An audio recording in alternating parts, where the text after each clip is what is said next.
Bom dia, boa tarde, boa noite, bem-vindos ao Acervo Fantástico. Estamos na nossa temporada de filmes da infância.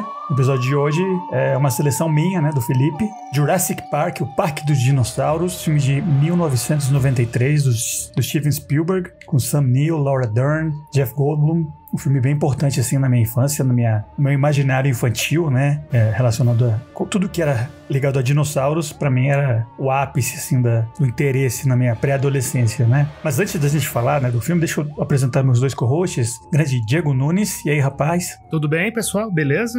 E Igor de Campos. Olá a todos e todas que estão escutando. Sempre um prazer estar aqui com vocês, cavaleiros, conversando sobre esses filmes jurássicos, esses filmes dinossáuricos, esses filmes que estão loucos para procriar.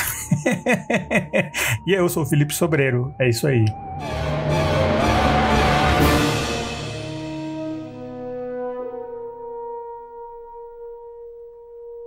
Primeiro filme que eu lembro de ter assistido o Samuel Jackson, que faz uma ponta, antes do Pulp Fiction até. Mas então, tem essa série até hoje, o Jurassic World, que é tipo um spin-off baseado até hoje, 2025 saiu o último episódio. Então eu imagino que dentro do imaginário popular a história é conhecida, mas só para repassar rápido, é um bilionário assim, que investe em tecnologia. Ele abre um parque de atrações, de diversões numa ilha do Caribe lá. Tudo isso secretamente ainda não foi lançado nem nada. Ele chama uns especialistas, uns paleontólogos e tal, para irem dar uma checada no esquema antes do parque abrir. O que é esse parque, Não um mero parque de diversões, é como se fosse um zoológico / safari, só que com dinossauros reais, Eles, através de uns testes que eles fizeram na extração de DNA dos dinossauros dentro de mosquitos presos no âmbar, assim, pré-histórico, eles conseguiram, de alguma maneira, reconstruir, tipo, o genoma de vários dinossauros e clonar eles,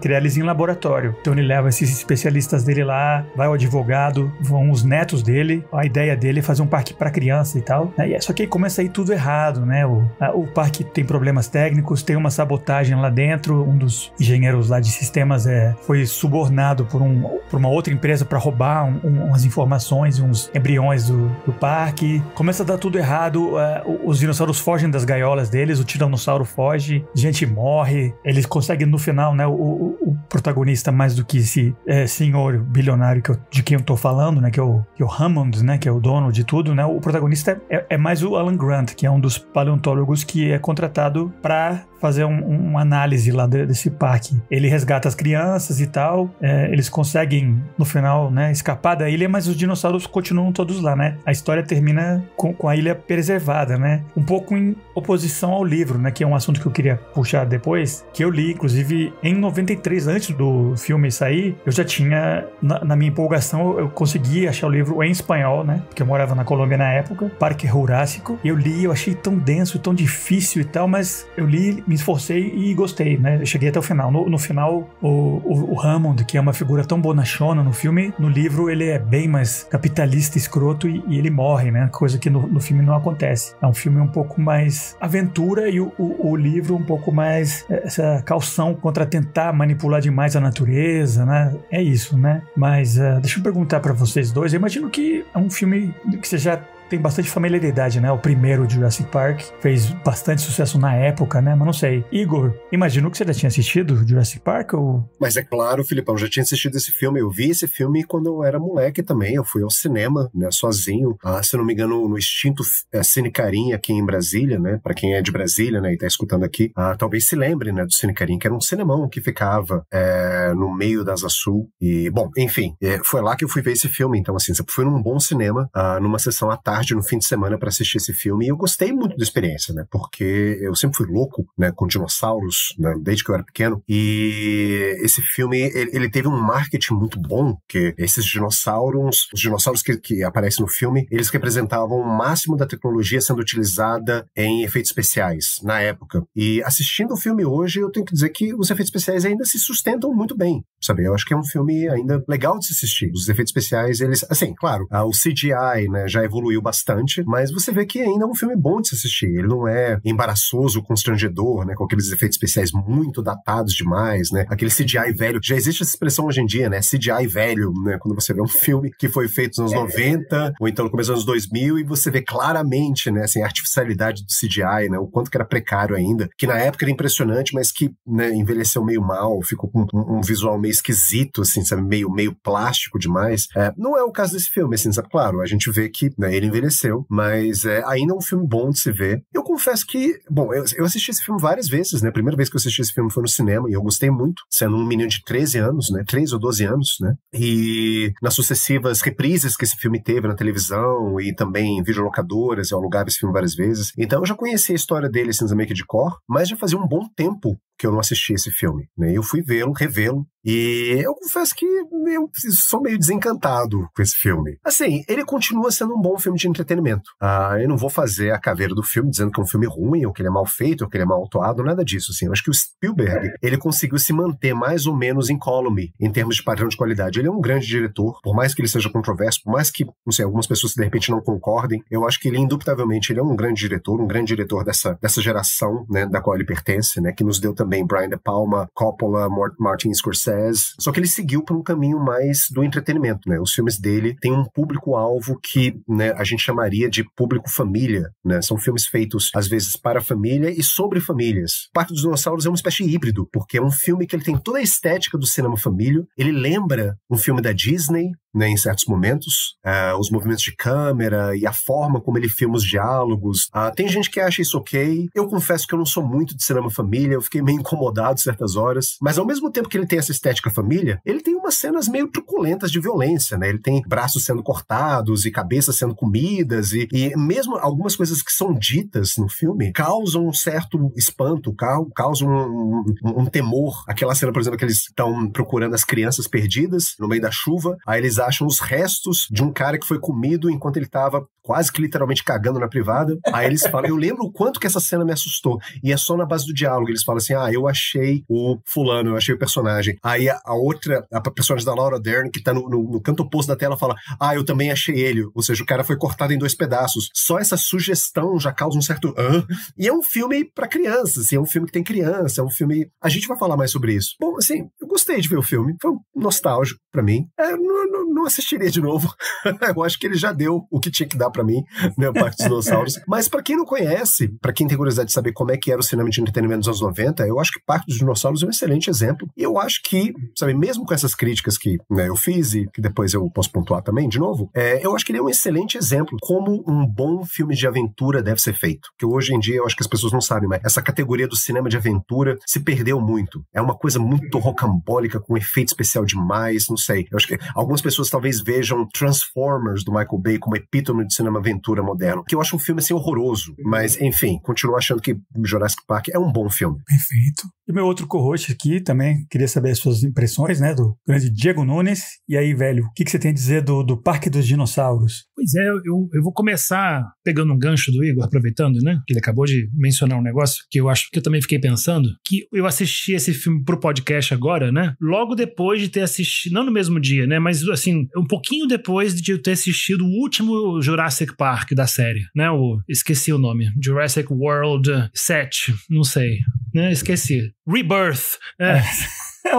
É o de 2025 com a Scarlett Johansson, né? E aí fui ver, depois aí eu fui rever o Jurassic Park, o primeirão, esse episódio, e realmente fiquei pensando sobre isso, né? Por que os filmes de ação hoje em dia são inferiores, em grande parte. E eu assim, alguns detalhes, porque, por exemplo, o Jurassic Park, esse último, né? Esse Rebirth, ele usa efeitos especiais, mas eu acho que ele usa até de forma bem feita os efeitos especiais, né? Não é exagerado, eu acho que dá pra perceber que eles estão numa locação de verdade, não é só tela verde, né, tal. O dinossauro monstro ficou horroroso, mas porque foi uma ideia péssima. Colocar um dinossauro todo mutante com a cabeça gigante e tal, ficou ruim. Mas não é por causa dos efeitos especiais que o filme é ruim. E eu fico pensando como os personagens desse filme novo, né, de 2025, como os personagens são sem carisma e sem muito passado e sem complexidade nenhuma e quase sem humanidade, né? Eles botaram a Scarlett, botaram os 2 melhores atores do filme, que são a Scarlett Johansson e o Mahershala Ali, que são dois fantásticos, né? Acho que oscarizados ambos, pra fazer personagens que você nunca vai acreditar que eles são, na verdade, sabe? Pra fazer gente meio assim, quase super-herói, e agente secreto, meio Missão Impossível. E pra quê de novo? Que coisa mais cansativa isso, sabe? E aí você volta pro Jurassic Park antigo, todo mundo é ser humano, todo mundo é normal, todo mundo tem carisma, todo mundo tem uma complexidade, tem uma coisa interessante, tem um charme, sabe? O Spielberg, ele escrevia personagens, ou então mandava, sabe, o roteiro dos filmes do Spielberg, os personagens têm um certo charme, tem um pouquinho de complexidade, né? Não é imenso, mas tem um toque ali de humanidade, né? Vou dar um exemplo só. Por exemplo, tem uma cena do Jurassic Park que o Sam Neill tá mais ou menos quando eles acabam de chegar na ilha e estão assim impressionadíssimos com os dinossauros ainda, e aí eu acho que eles estão passeando, não me lembro exatamente um momento, né? Mas tem uma hora que a menina tá do lado dele, a menina, e aí parece que tem um dinossauro fazendo barulho, tem um barulhão, e então escuta alguém, uma correria e tal, e ele põe o braço na menina, né, pra protegê-la, e a menina fica super uau, ele, né, tá tentando me proteger, fica toda feliz e contente, né, e já começa a vê-lo assim como figura paternal e dá a mão pra ele, e aí o Sam Neill até tenta tirar, o Alan Grant tenta tirar a mão assim um pouco, acha estranho, né, mas ela segura a mão dele assim, e aí a Laura Dern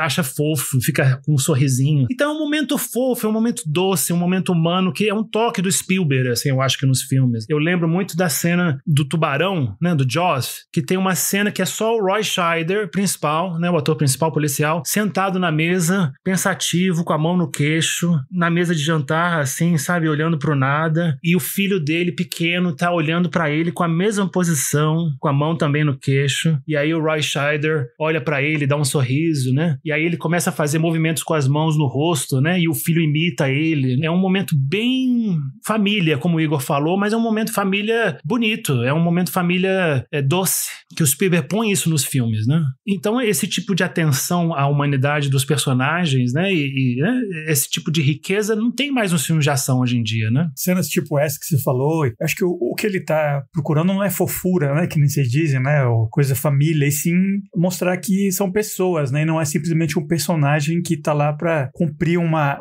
ação pra história, né, chegar até o final, né? Então, por exemplo, essa cena do tubarão, por exemplo, é muito emblemática disso, né? Essa galera que hoje em dia tem os canais do YouTube que eu acho muito ruins, assim, cuja única intenção é ficar procurando plot hole, né? Buraco da trama, né? Algo que o próprio Igor já reclamou também, essa obsessão com trama, que eu acho meio idiota. Tem muita... O filme, cinema, não é trama filmada. Tem toda uma série de elementos e trama é só uma delas, né? Então, por exemplo, o Spielberg é muito bom em estabelecer detalhes dos personagens nesses momentinhos, assim, que se você diz, não tá adiantando a trama em nenhum sentido, o Roy Scheider olhando pro filho dele, não sei o quê, não interessa. Você tá conhecendo o personagem ali. Você tem que se interessar pelo personagem. Não é simplesmente uma figura neutra, vaga, que tá lá pra fazer uma ação pra história adiantar e acabar uma hora, né? Que é um pouco o que acontece nesse novo, né? Que você mencionou, Diego, o Rebirth, que bizarramente eu tava vendo, que eu assisti também. Achei bem inferior ao Park, dessa série World. Eu não achei tão ruim, eu achei tem uns piores que anteriores, inclusive teve um que puxou esses 3 atores desse primeiro filme de volta, que eu achei bem ruim, bem desaproveitado.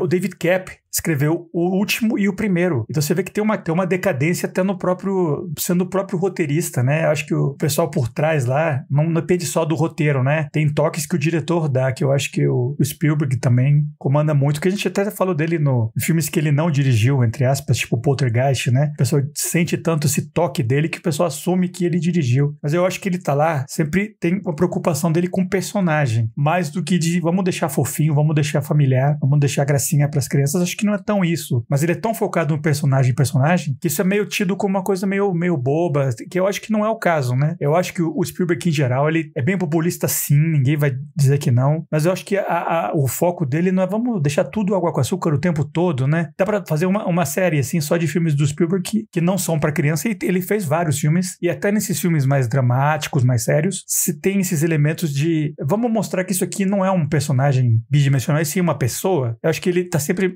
apertando essa tecla, especialmente nesse filme do Jurassic Park, eu acho que é bem notável, assim, na figura do Alan Grant, né, que é uma figura meio, que lembra um pouco Indiana Jones, né, aquela figura do Harrison Ford, meio lacônico e tal, meio resmungão, mas tem um lado humano, né, que nem o Indiana Jones também tinha, né. Mas é isso que eu queria comentar, né, que o Spielberg é muito detonado em geral, assim, pelos críticos, por essa coisa meio piegas e tal, que eu acho que não é exatamente isso o problema dele, né, eu acho que talvez tem sentimentalismo sim, mas não é sempre, vamos deixar o mais água com açúcar possível sempre, não é esse princípio, né, que eu sinto que empurra os filmes dele, né, e sim, vamos deixar os personagens bem humanos, né, e talvez, só que, por exemplo, nesse último filme, né, que o Diego falou, né, são uns mercenários, tipo uns assassinos, como é que você vai fazer, né, eles tentam fazer uma conversa light entre eles, mas o que você vai ficar da humanidade de um assassino a soldo lá, de um mercenário, é meio absurdo um pouco, né. Concordo, assim, eu acho que também a crítica, de forma geral,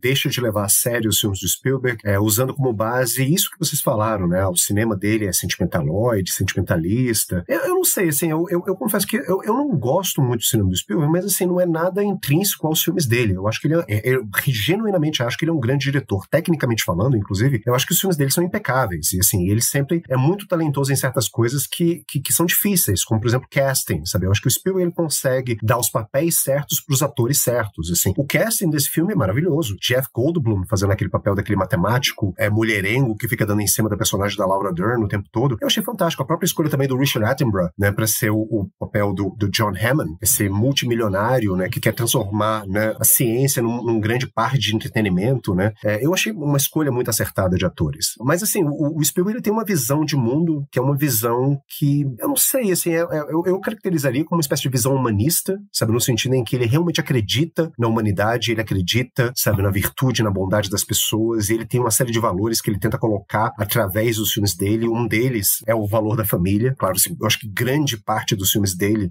são sobre família, ou sobre questões familiares, eu acho que especificamente paternidade e infância são grandíssimos temas no Spielberg, e eu acho que a paternidade ela aparece, né, nesse filme, eu acho que o filme, assim, se você for entender que o filme é basicamente a história do Alan Grant, eu sei que não só, né, eu acho que tem outros personagens que são muito relevantes também, mas se eu tivesse que escolher um personagem principal, e se eu escolhesse o Alan Grant como sendo o personagem principal desse filme, eu acho que esse filme é basicamente a história de um homem que tem uma espécie de aversão a crianças, desde o começo do filme, ele não gosta de crianças, e essa aversão dele se traduz no fato de que ele não quer ter filhos, ele tem uma parceira com quem ele tem uma espécie de relacionamento, mas não é um relacionamento oficializado, eles não são casados porque eu acho que talvez um dos impedimentos ela quer ter uma família e ele aparentemente não quer. Então o Jurassic Park é basicamente a jornada de um homem do ponto em que ele não quer uma família até o ponto em que ele se sente apto a querer uma família. Eu acho muito engraçado o final do filme, porque, sabe, aquela cena terna deles no helicóptero voando, saindo da ilha e as crianças dormindo no ombro dele, aquele jeito que o Sam Neill olha pra Laura Dern, é quase que,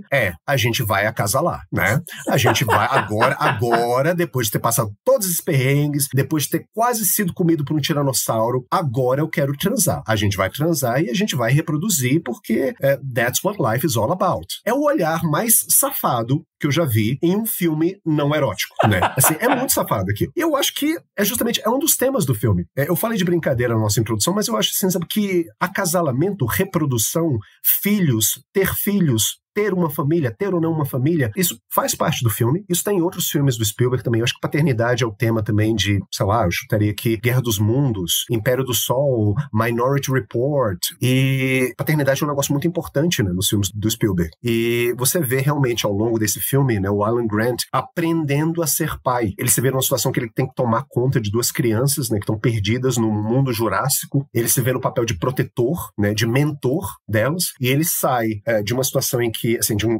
mindset em que ele não gostava de crianças causavam uma espécie de incômodo para ele, né? A gente até pode tentar discutir, né? Por que seria, né? Por que isso acontece? Por um momento em que não, sabe, não apenas eu aceito a presença das crianças no mundo, como eu até penso em ter algumas crianças para mim também. E o que eu acho que faria toda a diferença no relacionamento dele com a personagem da Laura Dern. Então, sim, tem sentimentalismo, mas é porque tem esse foco também em questões familiares, paternidade, maternidade, família, infância. E esse é o tema do Spielberg. Se você gosta dessas coisas, eu acho que, né, a filmografia do Spielberg é um prato cheio para você. Se você é meio avesso a essa visão meio humanista demais, assim, dos filmes do Spielberg, talvez não seja muito para você. É bom que a gente vai pensando em interpretações do filme, né, em tese sobre o filme, filme enquanto o outro fala, né? Esse diálogo que a gente tem é tão bom, né? Isso que o Igor falou me deu umas ideias muito doidas, porque eu tenho a vantagem de ter lido o livro, né? Eu li o livro também, já faz um tempo, né? Eu sabia que a gente ia falar sobre esse filme, então, mas já faz mais de um mês que eu li, mas ainda lembro bem. E no livro, o filme é mais ou menos fiel, assim, mas no livro, o personagem do Ian Malcolm, ele é como se fosse um avatar do próprio Michael Crichton, que escreveu o livro. O Ian Malcolm, ele realmente teoriza, todas as teorias e opiniões que ele dá no livro são basicamente opiniões e teorias que o Michael Crichton concorda e apoia. Especialmente com relação a essa questão da ciência, essa questão exploratória da ciência, né? Que o cientista, ele descobre que pode fazer algo novo e diferente e manda ver e não pensa se ele deve fazer ou não, né? Se pode fazer, ele faz. E aí o Jeff Goldblum no filme, né? O Ian Malcolm fala isso, né? Será que vocês não param pra pensar se deve, né? Fazer. Então o Michael Crichton é um grande crítico disso, né? E no livro ele explica muito bem, direitinho, assim, ele é bem forte essa parte, né? Eu acho que é a parte mais interessante do livro. Por que o Ian Malcolm, desde o início da aventura, por que ele é contra o Parque Jurássico, né? Jurassic Park? Por que ele é tão avesso? Por que ele tem certeza absoluta que não vai dar certo? E aí no filme isso é tocado assim tangencialmente, né? Mas no livro ele é mais aprofundado, que é essa questão de que o Parque Jurássico é um sistema muito complexo. É um sistema complexo, matemático. E os sistemas complexos, com muitas partes interdependentes para funcionar, ele convida o caos. Sempre tem um caos, sempre tem um imprevisível. Um sistema complexo funcionando de forma independente, interdependente, com muitas partes, uma associada à outra, né? Ele claramente vai ter coisas imprevisíveis vão acontecer, o caos vai entrar. E aí o Ian Malcolm é um especialista nisso, né? Em como matematizar a influência do caos em sistemas complexos. Teoria do caos, que ele fala no filme. E aí ele tá vendo no livro, né, especialmente no livro, ele vê que os cientistas do Jurassic Park e o John Hammond, eles não estão considerando o caos. Vocês têm certeza que os dinossauros não vão se reproduzir? Que eles não vão fugir da ilha? A certeza absoluta. Sabe, vocês podem prever isso com certeza, só porque vocês colocaram lá, tiraram um aminoácido do código genético, né, a lisina do código genético dos dinossauros e prepararam os dinossauros geneticamente só para nascerem fêmeas. E aí pronto, tá resolvido o problema? É isso aí? Beleza? Com o tempo isso vai ser sempre igual, nunca vai evoluir, nunca vai mudar, nunca vai ter caos. Vocês estão loucos. Completamente ensandecidos, isso vai dar muito errado. E no romance, o sistema vai dando errado cada vez mais, cada vez mais e cada vez mais, uma bola de neve, né? Todos os sistemas vão falhando e chega uma hora que a galera começa a morrer, né? E muito parecido com o filme, mas o filme é bem mais editado, né? E bem mais eficiente nesse sentido, né? Essa evolução é muito mais rápida. E aí eu fiquei pensando no que o Igor falou, de que se você pensar bem, uma família, 2 parents, né? Tanto faz, homem, mulher, 2 mulheres, 2 homens, né? 2 parents e filhos, isso é um sistema complexo também, né? Eu acho. Muito complexo. Eu sinto isso, né? Depois que o Vinícius nasceu, o caos está muito mais presente na minha vida, né? O imprevisível, né? Minha vida está muito mais difícil de planejar a curto, médio, longo prazo, muito mais difícil, porque quando você tem um filho, né? E quando você é casado, especialmente, você tem que considerar que talvez esse plano todo que você está fazendo nos próximos 5 anos vai estar totalmente errado e tá tudo diferente, porque o caos ele vai intervir, com certeza. Então, talvez seja um paralelo aí, talvez seja uma coisa inconsciente do Spielberg, né? Se interessar por esse romance. Não, totalmente de acordo, né? Isso que você estava falando, né? A motivação do Grant de não querer ter família, eu acho que é disso, né? Por exemplo, no meu caso, né? Eu não tenho filhos e em parte realmente você ter algum controle sobre o que sua vida e você, que quando uma criança aparece, isso sai pela janela, né? É muito caos, é muita bagunça, né? Se você não tá preparado mentalmente, que é o caso do Alan Grant no começo da história, né? Aquela coisa carreirista, né? Consegue se focar no trabalho, não sei o quê, família, realmente é uma bagunça, né? Essa bagunça que ele não quer. Só que aí, realmente, ao longo do filme, o trajeto dele é isso, né? Ele entender que não é só isso, né? Não é só algo que vai atrapalhar a vida dele, sim, nessa causa aí, nessa bagunça, tem relação, né? Tem relações, tem afeto. E ele gosta de ser uma figura paterna no final, né? Que ele é bem reticente no começo, Mas é isso, né? Ele... inclusive, eu não sei se isso é do livro ou do filme, que eu li o livro também. Tem uma hora que alguém pergunta pro Ian Malcolm se ele tem filhos. Ele diz, nossa, eu tenho 3 filhos. Tipo, foda-se, adoro esse caos, assim. É por aí mesmo, né? Família como uma desordem que é construtiva, né? Não é esse caos do hubris da ciência que não está sendo controlado, movimentado por, sabe, qualquer outro ganância e tal, né? O caos da família é outro caos que é tranquilo, né? Que é desejado no final da história. Não, é engraçado que eu ia falar exatamente isso. Eu ia citar esse exemplo, né? Porque quando perguntam pro Ian Malcolm, né? Se ele tem filhos, ele fala que ele tem 3. E depois ele fala, anything can and will happen. Qualquer coisa vai e pode acontecer. O Ian Malcolm, ele é um matemático, né? Ele escreve sobre a teoria do caos e você vê claramente que ele sente muito prazer ao falar sobre o caos. Dá pra ver que aquele cara ama o caos, né? E ele tem 3 filhos, né? Ou seja, ele vive numa situação em que o caos deve fazer muito parte do cotidiano dele. Mas ele tá muito ok com isso. O que deixa ele mais apto, mais até do que o Alan, né, o personagem do Sam Neill, deixa ele mais apto a ser um pai de família, a ser um bom pai de família, a ser um potencial reprodutor, né? Então, por isso que não só por isso, mas esse é um dos motivos, talvez, pelos quais o Alan se sente muito ameaçado por ele, assim, tipo, esse cara aí fica dando em cima da minha mulher. Sim, porque ele é um reprodutor, ele tem 3 filhos, ele consegue abraçar o caos, ele consegue lidar com o caos. Eu não consigo. A criança ainda é um fator perturbador pra ele. Você vê aquele prazer que ele tem ao falar no começo do filme, como é que os Velociraptors iriam matar aquele menininho, né? Você tem um sadismo, né, na parte dele, fala assim, eles iam rasgar o seu estômago e comer as suas tripas enquanto você ainda estava vivo. Isso não é simplesmente uma aula que ele tá dando, assim, ele tá aterrorizando a criança, ele tá sentindo um prazer muito grande fazendo um negócio desse. Eu acho que isso diz muita coisa a respeito desse personagem. E isso também nos coloca diante de outra coisa que o Spielberg mostra pra gente, que é assim, cada personagem dele, né, eu chutaria dizer em todos os filmes, mas vamos falar especificamente desse filme. Cada personagem dele assume uma persona familiar diferente. Então, por exemplo, o John Hammond. John Hammond é o vovô legal. Ele é o grande avô. Ele tá sempre bem-humorado, né? Pelo menos até um certo momento do filme. Ele é ridicularmente otimista. Ele é louco pelos netos dele. Dá pra ver que ele mima a família dele tanto quanto que ele pode. E ele tem esse lidar com os outros personagens que passa muito por esse caminho. Tipo, ele é o avô generoso. Ele pode ser um bom pai até, sabe? Mas ele principalmente é um avô generoso. O único personagem dele que não enxerga ele dessa forma é o personagem o Dennis Nedry, que é o personagem do Wayne White. Ah, sim. Wayne Knight, perdão, falei o nome errado do ator. Que ele também tem uma persona familiar, que no caso ele é o menino malcriado. Você vê que a workstation dele lá no laboratório, né, ela é toda cheia de bagulho, sabe? Tem papel jogado por tudo quanto é canto, resto de comida. O papel de parede dele, olha só, é uma mulher seminua de biquíni. Ele é um brat, ele é uma criança mal educada, sabe? Ele é o... Tem uma foto do Oppenheimer. Não, do Samuel Jackson, no computador do Samuel Jackson, do personagem do Samuel Jackson. Eu notei isso, né?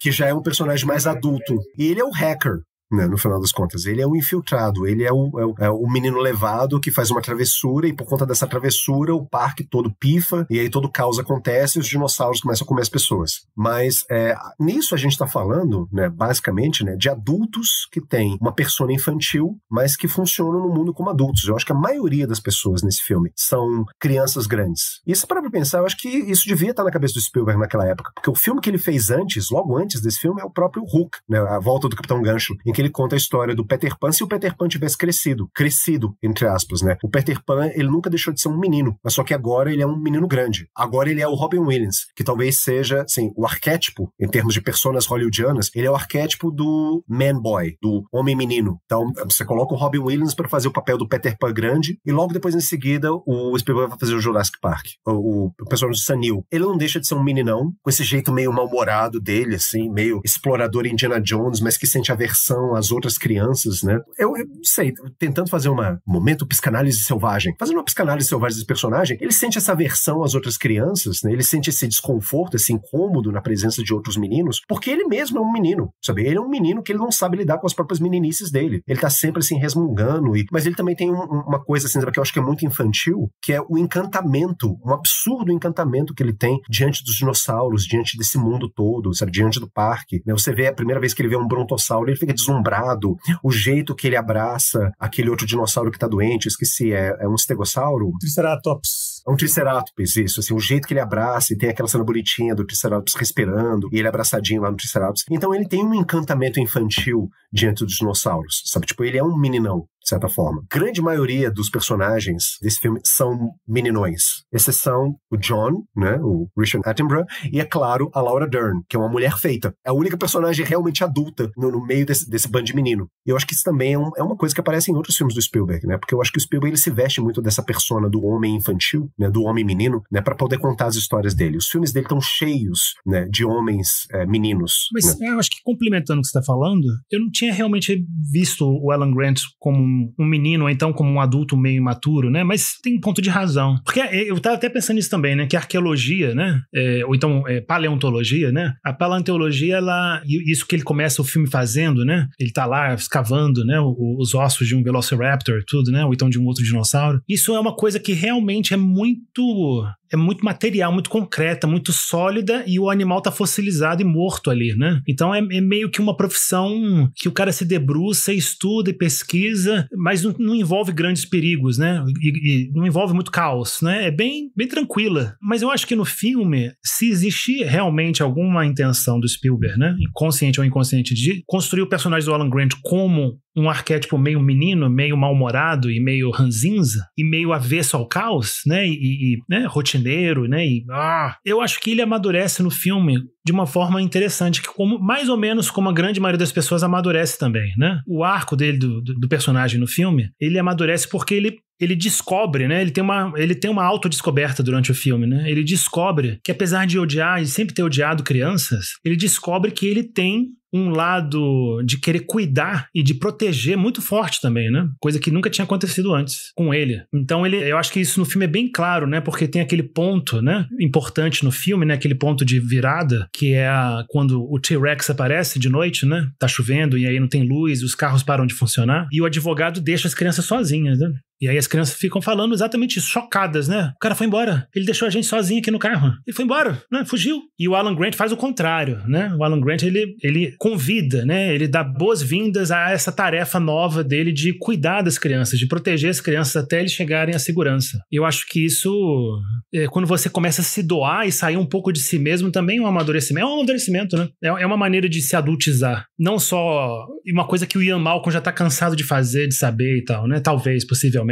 Né? Que não só você conviver bem com o caos, né? E abraçar o caos e aceitar que isso vai existir, e aceitar que a vida não é totalmente previsível e planejável, mas também quando você começa a querer cuidar de outro, é o sinal que você está ficando adulto, né? Concordo completamente, sim. Eu acho que isso é um dos pré-requisitos da vida adulta, né? Você conseguir ter essa capacidade de sair de si mesmo, né? Tanto é que esse ensimesmamento é uma característica infantil, assim, sabe? Essa coisa de você ficar sempre no seu próprio mundo e você não sair do seu quarto, você vai ficar brincando com seus brinquedos, ou seja, você é muito excessivamente envolvido com as suas coisas, com as suas questões, assim, sabe? Isso é um traço de personalidade infantil, né? A criança, ela fica nisso. A partir do momento que você sai, metaforicamente, do seu quarto, né? E você começa a enxergar o mundo lá fora, enxergar que tem pessoas que não são você, que têm outras necessidades que não são as suas, e que você precisa prestar atenção nisso, isso é justamente você virar adulto. É o que a gente estava falando no nosso episódio anterior, né? Quando a gente falou sobre o labirinto. O personagem de Jennifer Connelly é um personagem no começo, né, do filme, totalmente infantilizada. Ela vive naquele mundo de conto de fadas dela, dentro do quartinho dela. A partir do momento que ela tem que prestar atenção, ela tem que cuidar e proteger dos interesses, da vida, do bem-estar de uma outra pessoa, justamente ela se torna adulta. Eu acho que o Alan Grant, ele passa pelo mesmo processo também aí nesse filme. É bem interessante isso. E é engraçado, né, porque o Spielberg, ele gosta de fazer esse contraste, né, porque ao mesmo tempo que você tem os adultos infantis, você tem as crianças adultas, né, assim, eu acho que aquele menino, né, o Tim,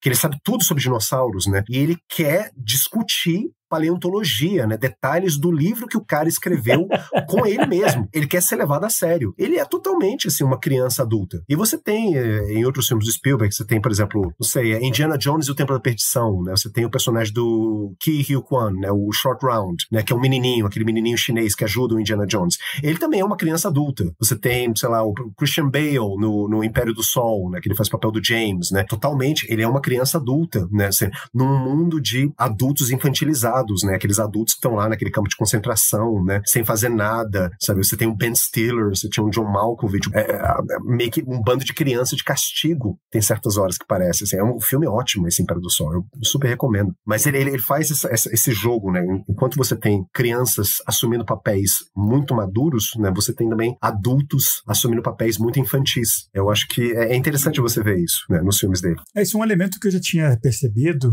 que você fala de figuras paternas no filmes do Spielberg, acho que em geral tem uma falta, inclusive, de uma figura de pai, né? Eu lembro, acho que não é só no ET, o ET é um que é a mãe sem os pais, sem o pai, né? Tem mais alguns outros, assim, que a criança tem que assumir uma responsabilidade, né? Que é em parte o que o Alan Grant faz, né? É uma criança que tem que assumir uma responsabilidade, só que ele já é um adulto. Você tem que suprir uma necessidade que não tá lá, né? No caso dele, ele já tava na idade certa. Mas tem uma falta também nesse filme, né? Porque os netos do John, né? Do personagem do Richard Attenborough, eles não têm pai, né? Você vê claramente, né? Que eles aparecem lá na ilha e eles estão desacompanhados. Eles não têm pai, não têm mãe, e aí eles vão enxergar no Alan, né? Uma figura paterna, justamente porque a figura paterna dele está ausente. E é engraçado, assim, eu reparei nisso, agora que eu assisti o filme, em nenhum momento eles sequer mencionam o pai, ou a mãe, ou a família que eles têm fora da ilha. É como se a família deles fosse basicamente o avô deles, e agora, esse pai adotivo, né, na figura do Alan, que como o Felipe falou, assim, é um menino grande que se vê numa situação em que ele tem que performar o papel de adulto que condiz a ele, porque ele é de fato um adulto. Corrigindo o Igor, eu acho que o menino, ele menciona o pai, mas confirma o que o Igor tá falando, né? Ele menciona o pai como um pai meio desinteressado sobre as coisas dele, sobre o interesse dele de dinossauros, né? Um pai ausente, um pai, sabe, que não tava nem aí lá pra acompanhá-los até a ilha e tudo, né? É um pai que quer se livrar dos filhos, né? Basicamente isso ficou implícito,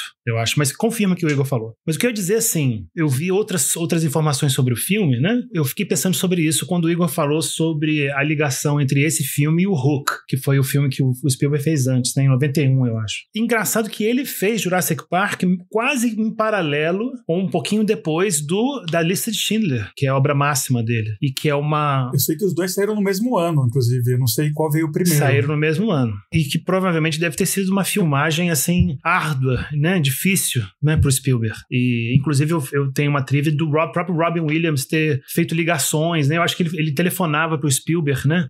Fazendo vozes, né? E pra deixar o Spielberg um pouco mais feliz, mais tranquilo, mais alegre, né? Durante as filmagens e a edição da Lista de Schindler. E eu fico pensando, assim, por que ele resolveu fazer o Jurassic Park, um filme também complexo, né? Por outros motivos completamente diferentes, né? Um filme com efeitos especiais inovadores, um filme grande, imenso, com um orçamento gigante, um investimento altíssimo. E ele dirigiu super bem, muito bem. E ao mesmo tempo que a Lista de Schindler. Então você imagina que alguém, um cara como Spielberg, sabe, dirige o filme dos sonhos dele, né? Um filme sobre a história dele, um filme sobre a ancestralidade dele, né? Lista de Schindler, e logo depois volta para o entretenimento, né? Como se fosse uma medida de sobrevivência dele, basicamente, né? Como se fosse uma terapia. Não sei se vocês concordam comigo, mas talvez...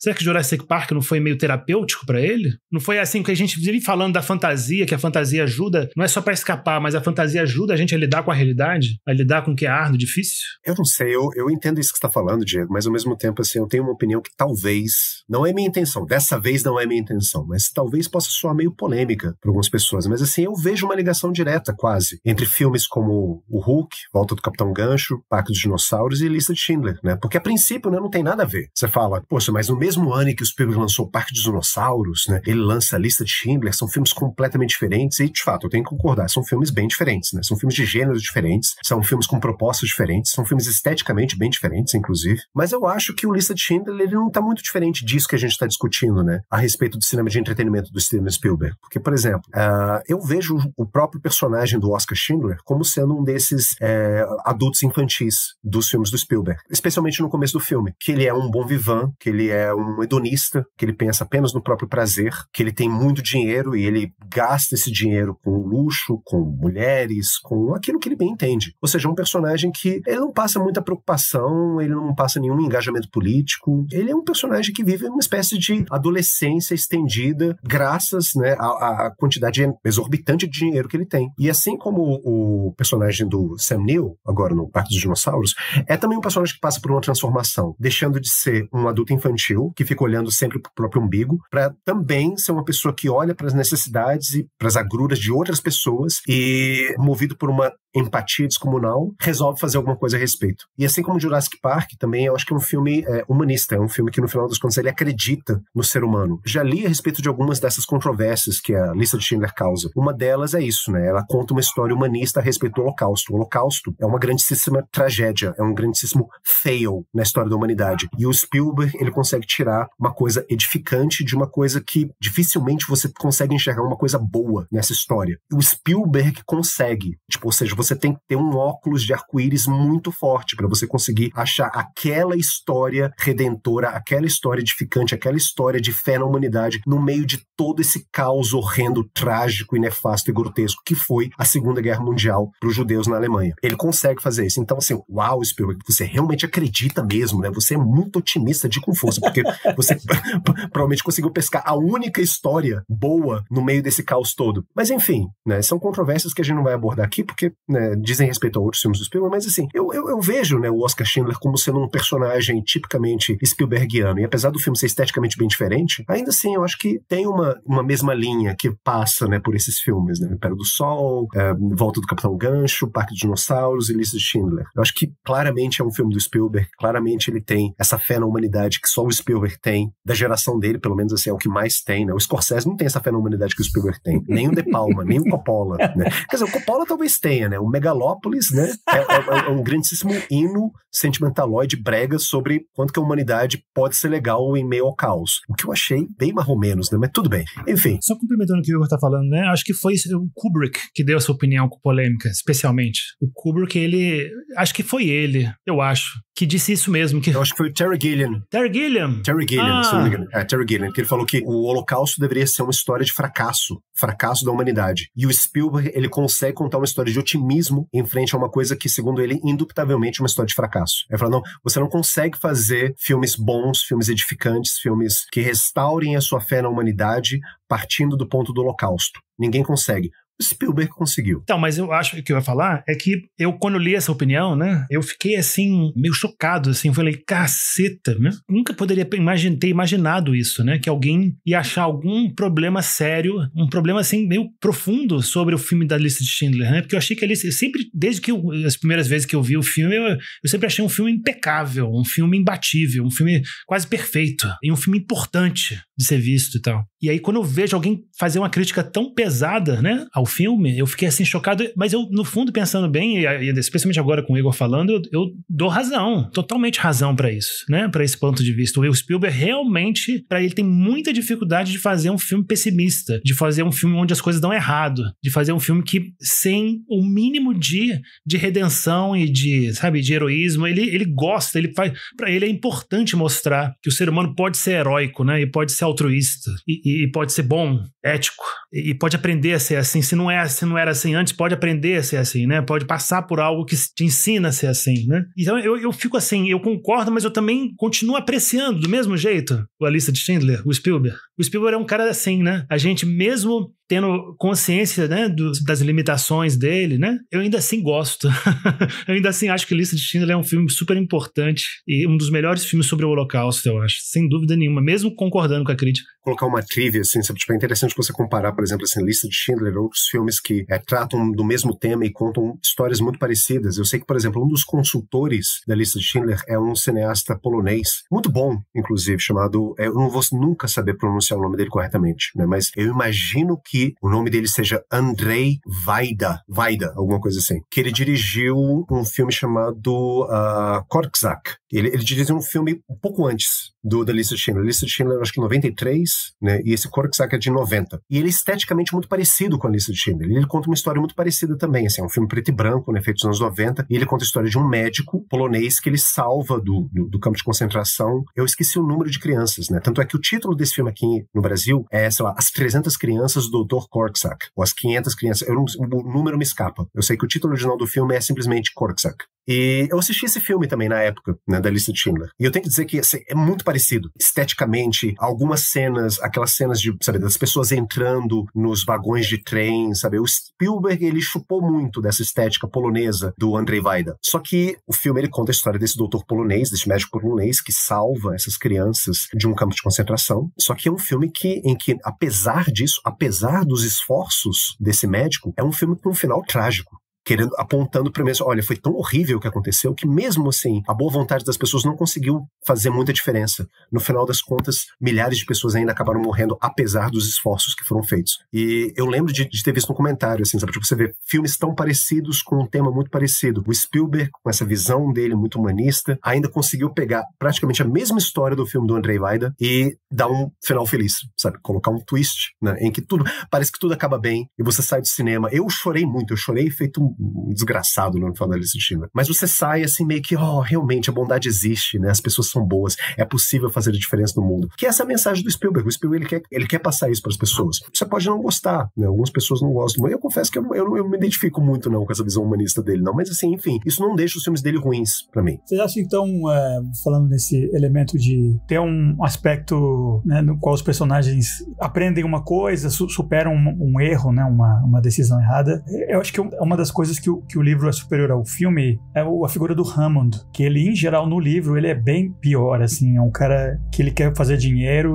sim, tem os netos dele lá, mas ele não é essa figura tão Disney, assim, sabe, o vovô bonachão do sorvete, né, que tem no filme, que o próprio Richard Attenborough é tão carismático, né, que é difícil ele ser um velho totalmente escroto, né, mas, por exemplo, no filme, ele não investe em ciência e sim num parque, porque ele sabe que ele pode cobrar o que ele quiser. Se é um produto que não existe, né, ele pode cobrar $10.000 por dia, né, ele quer fazer dinheiro, ele não quer responder ao governo nenhum, não quer obedecer nenhum tipo de regra, por isso que o parque é lá no meio do Caribe, não é dentro dos Estados Unidos ou de um país europeu, e, né, ele não aceita essa crítica que é feita. No final, ele é morto, né, por aqueles Compsognathus, né, que é um dinossauro do tamanho de uma galinha, pequenininho, assim, tem um monte, assim, que se juntam e matam ele morre, né, acho que é o Michael Crichton fazendo ele completa esse arco, né, da ganância dele, da responsabilidade dele, ele paga com a vida, né, enquanto que no filme não, né, eu acho que puxando isso que vocês falaram, né, ele vê que tem um elemento meio de entretenimento, uma coisa meio quase Stan Lee, assim, no Hammond, que ele não pensou direito, aconteceu esse caos todo, pessoas morreram sim, mas no final ele aprende essa lição, né, ele diz, não, vamos embora, não vai ter mais Jurassic Park. Eu acho que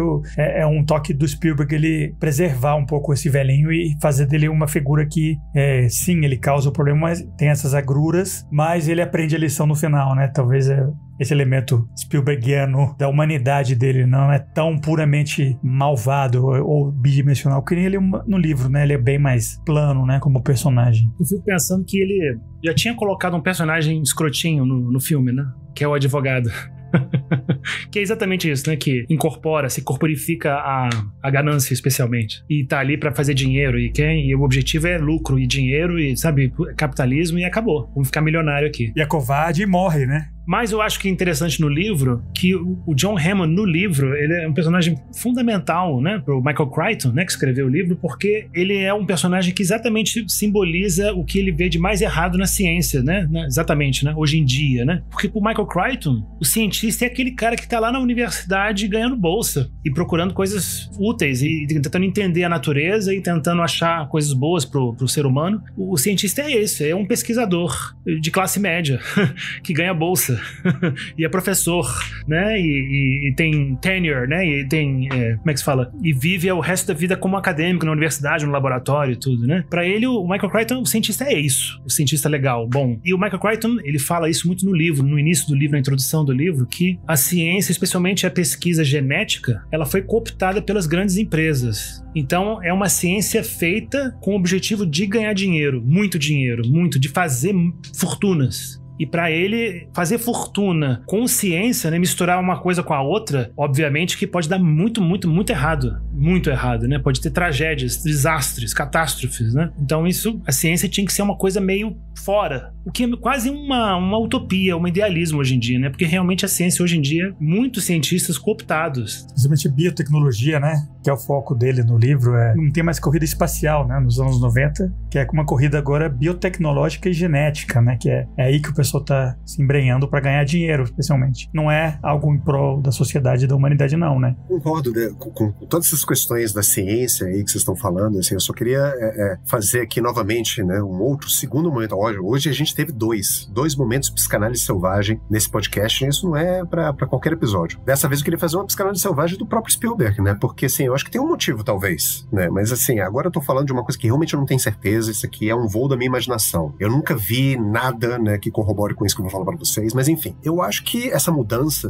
significativa, né, do personagem John Hammond, como é que ele é caracterizado no livro para como ele é caracterizado no filme, se deve ao fato de que, sim, eu acho que o John Hammond é uma espécie de stand-in do próprio Spielberg, ele é um substituto do próprio Spielberg, é o alter ego dele no filme, porque o John Hammond, ele é esse cara muito rico e muito família, que ele quer ser essencialmente um mestre do entretenimento. Aquela cena do jantar de sorvete, em que ele tá conversando com a personagem da Laura Dern, ele começa a contar toda a história dele, né, de quando ele saiu da Escócia, ele montou um circo de pulgas pras pessoas, e todo mundo ficava encantado com o circo de pulgas, mas só que era tudo mecânico, era tudo uma ilusão, né, e mesmo assim algumas pessoas diziam que elas enxergavam as pulgas, né, eu tô vendo uma pulga palhaço, eu tô vendo uma pulga trapezista, né, mas ele sabia que era uma ilusão, ele sabia que não tinha ninguém operando aquelas maquininhas, né, no circo dele, e agora ele tava fazendo o Jurassic Park com dinossauros de verdade, porque ele queria ir além da ilusão. Ele queria fazer um entretenimento, ele queria dar para as pessoas um entretenimento que tivesse alguma coisa de real, que tivesse alguma coisa de concreto, alguma coisa mais palpável. E só nisso, só nesse empreendimento já há algum mérito. Ele fala isso. Só esse objetivo já me daria alguma espécie de mérito.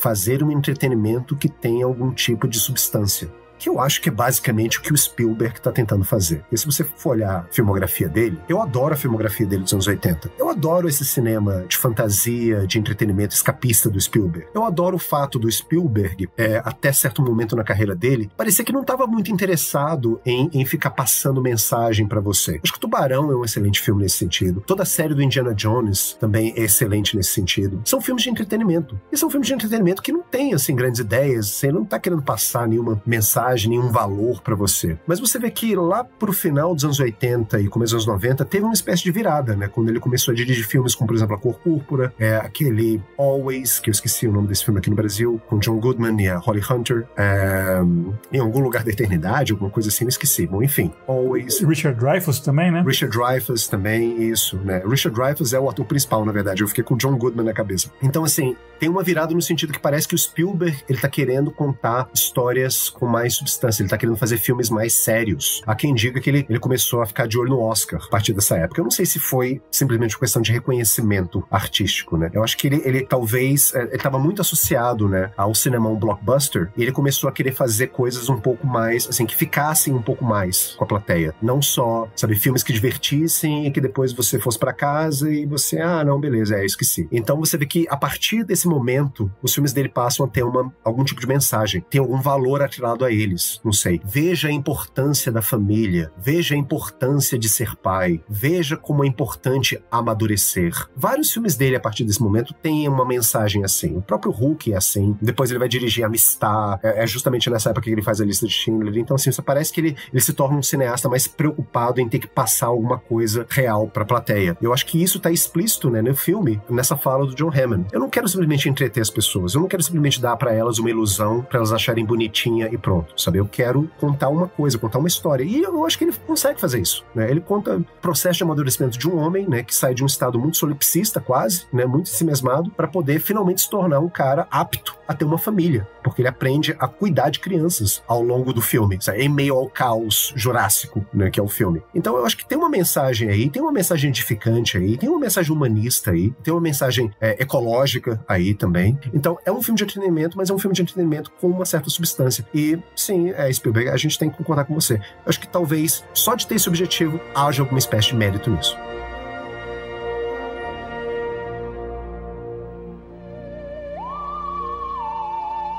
Então, pessoal, essa foi nossa conversa sobre o Jurassic Park, o Parque dos Dinossauros, do Steven Spielberg, um dos muitos filmes dele que marcaram época, e até hoje, né? Eu sei que ele vai lançar um filme de assuntos de extraterrestres no ano que vem, 2026, então ele tá retomando aqueles contatos imediatos e outros assuntos que já passaram por ele, e tá sempre voltando à fonte. Antes de anunciar o próximo episódio, deixa eu perguntar para vocês dois quais são as dicas da semana que a gente tem para os nossos ouvintes, né? A gente sempre bola alguma recomendação, uma dica assim relacionada ao filme da vez, né? Deixa eu perguntar pro Diegão primeiro. Qual é a sua dica da semana, grande Diego? Eu vou recomendar, de maneira bem concisa, assim, vou recomendar para mim o melhor filme adulto do Spielberg, que é Munique. Eu acho que Munique tem uma mensagem também, mas eu acho que é uma mensagem mais madura, mais adulta, porque é um filme que realmente realmente ele mostra de maneira muito cabal e muito bela e bonita. É um filme tão bonito, né? Um filme belíssimo, né? Mas é um filme, eu acho que talvez seja o filme menos positivo e fofo do Spielberg, né? Porque é um filme que mostra como essa equipe de assassinos, né? Que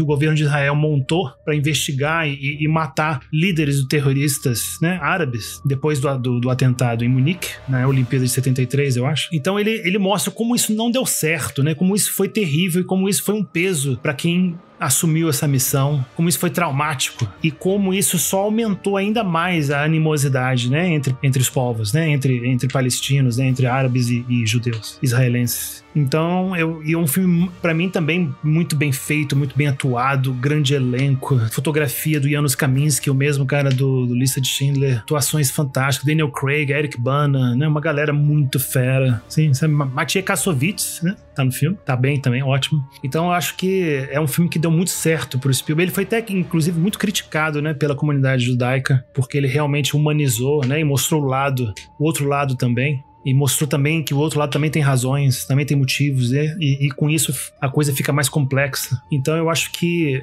é um grande filme. Talvez seja, pra mim, é o meu filme favorito dele, né? Mais adulto. E como filme também de entretenimento, mais dessa onda que o Igor falou de vamos entreter, vamos fazer um show, eu acho que Tubarão, né? Não sei, eu fico entre Tubarão e Contatos Imediatos Terceiro Grau. Se você não viu nem Tubarão, nem Contatos Imediatos, é um absurdo. São filmes também perfeitos, fantásticos. Tubarão que tá fazendo 50 anos agora, né? Filmaço, assim. Começou, os blockbusters não existiam tecnicamente antes dele, né? Igor, e você, rapaz? Qual é a sua dica da semana?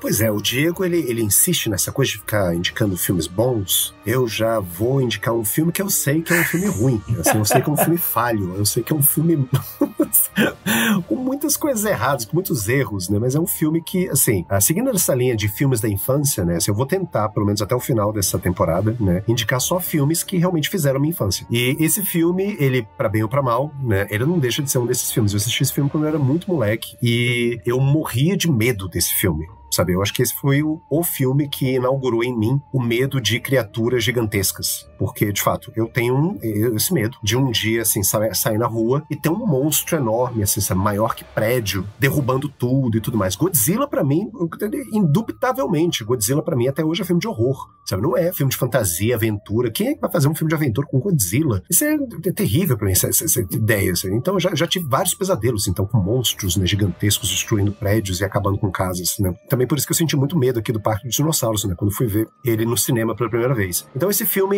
eu acho que é um filme que inaugurou, né, esse medo em mim, que é o King Kong, mas é o King Kong de 1976, com o Jeff Bridges e a Jessica Lange fazendo os papéis principais, né, nesse filme. É um filme absolutamente incorreto. É um King Kong... ele mostra uma cultura africana totalmente estereotipada. Assim, é um filme errado em vários sentidos. Ele é extremamente sanguinolento.